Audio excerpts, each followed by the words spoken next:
Hi guys, I'm going to be talking about dyslexia and how it affects me. So quite interestingly, I didn't know I had dyslexia until I applied for my PGCE.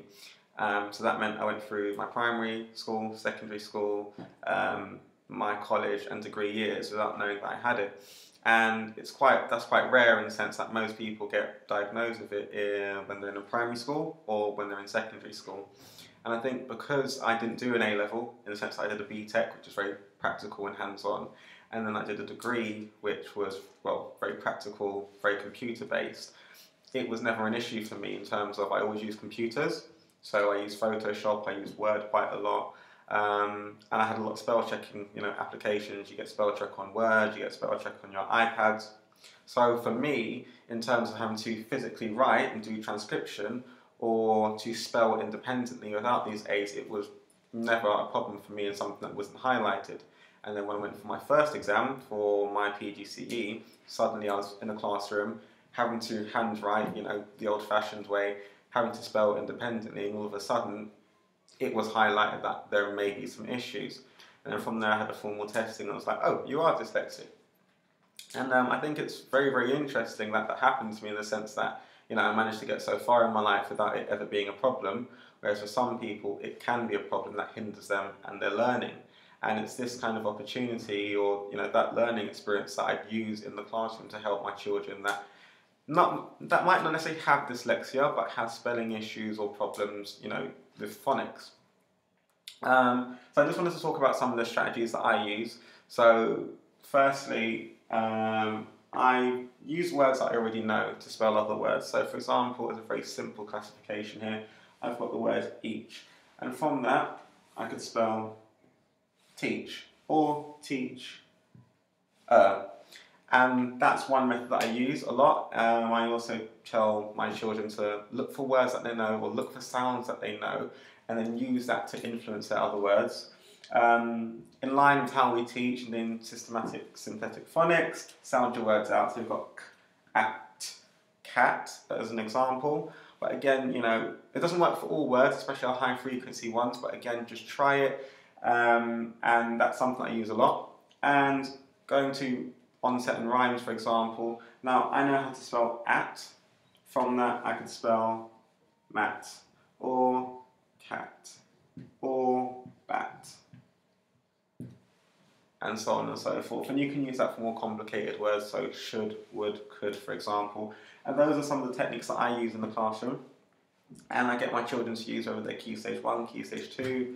And even though these are some of the techniques that I use, obviously you still have to make sure that your subject knowledge is up to date. You still have to make sure that you rehearse and you practice for your lessons, especially English, because it doesn't always work out. Like, for example, this word here, when I first saw it, I thought it was goatee. But then if you look at the GH, the O, so if you look at this sound, and this sound, it actually spells fish.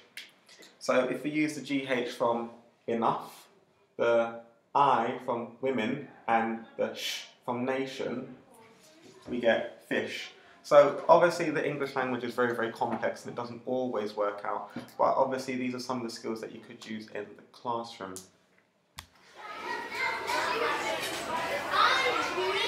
So one way dyslexia affects me really, really quite badly is in my written transcription.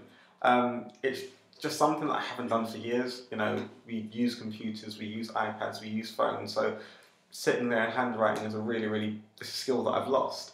And I also mix up my uppercase and lowercase letters, so when I'm writing, as you saw, dyslexia would be written wrong, and really it should be written like this.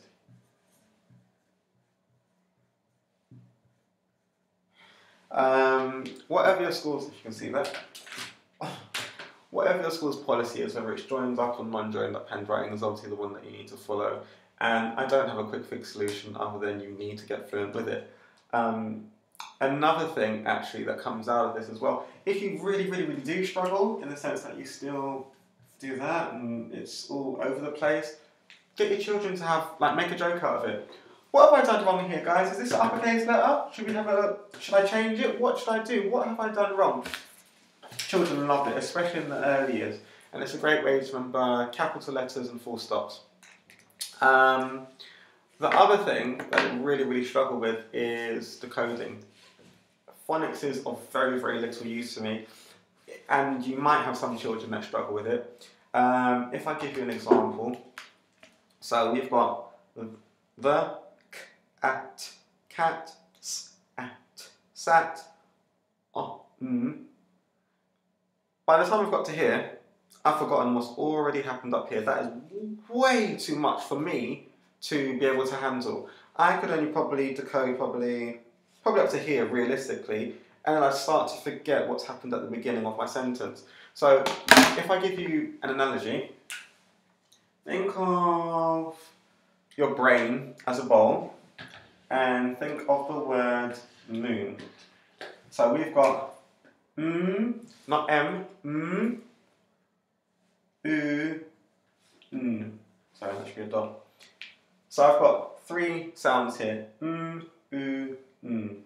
Now, my brain can only handle that much. So I would be able to decode oo, but I don't have any space for the n. I can't do that. I can only do 3 sounds at a time. So, whoops, meant to say 2 sounds there.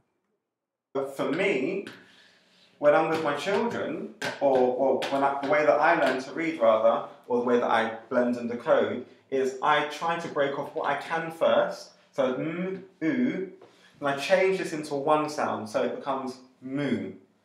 It's not correct, but that's how I learn how to do it, that's how I do it, so it becomes moo. Now I've only got 1 piece of information, I can fit the and then now I know that becomes moo. So trying to do the traditional way that we teach, which is it doesn't work for me. And that's how it affects me. So obviously, you know, we have to teach phonics and we have to teach our children to blend and we have to teach them to decode. For some of them, it's just too much information to handle. So sometimes, you know, we teach the high frequency words by rote, you know, we can't decode that. Sometimes you have to teach them to hold bigger chunks of information in their heads so they can actually get to the same level as everybody else. You know, I mean, when I was in primary school, I was on the National Literacy Strategy. So, you know, things have changed and it's obviously something that you have to adjust and learn to, or you have to adjust and you have to teach it. But it's just about having that understanding of that. Not everybody in your class is going to be of the same, or not everyone's going to learn the same way. Some are more visual, some will be more listening, some will do things by speaking, and trying to have that kind of full body context of everybody gets there at a different way, everybody gets there in a different style. And, you know, this is just one of the ways that dyslexia affects me. Obviously, this isn't a non-linear problem. Everybody experiences it differently.